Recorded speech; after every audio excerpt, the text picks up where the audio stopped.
everyone, for today's video, I'm gonna show you how to make homemade milk tea.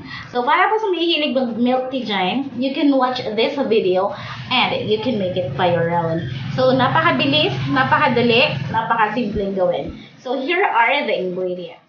So ito na po guys, yung ating tapioca pearls, yan. So kukuha lang po tayo ng mga 1/4 nito.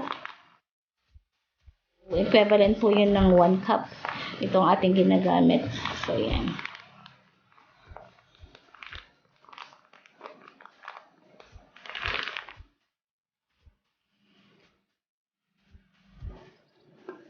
So, ayan. Nagpakulo po tayo ng 1 liter ng ating water.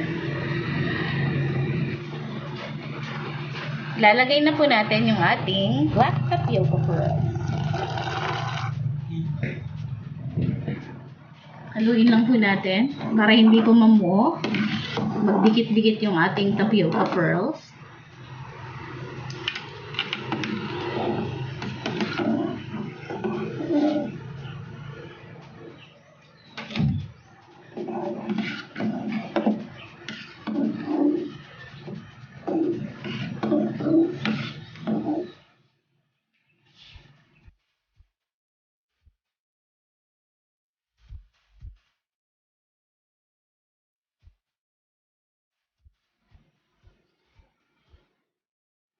So, ayan. Nasa ibabaw na po yung ating tapioca pearls. Tatakipan na po natin ito. Then, hayaan lang po natin itong kumulo ng 30 minutes.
homemade fructose.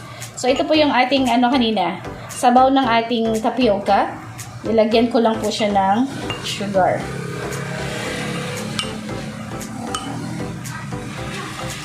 Homemade fructose pa rin.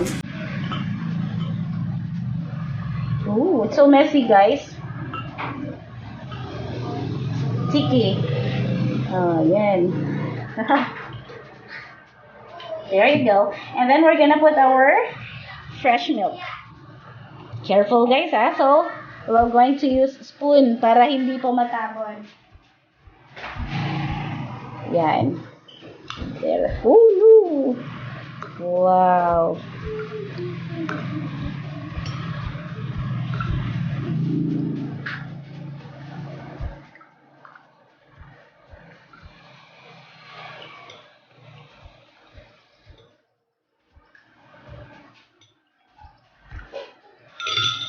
Yeah!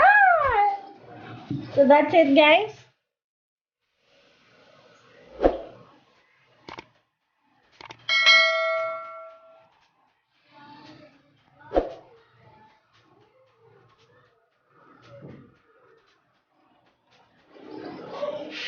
And now we're gonna dive in our ice cubes.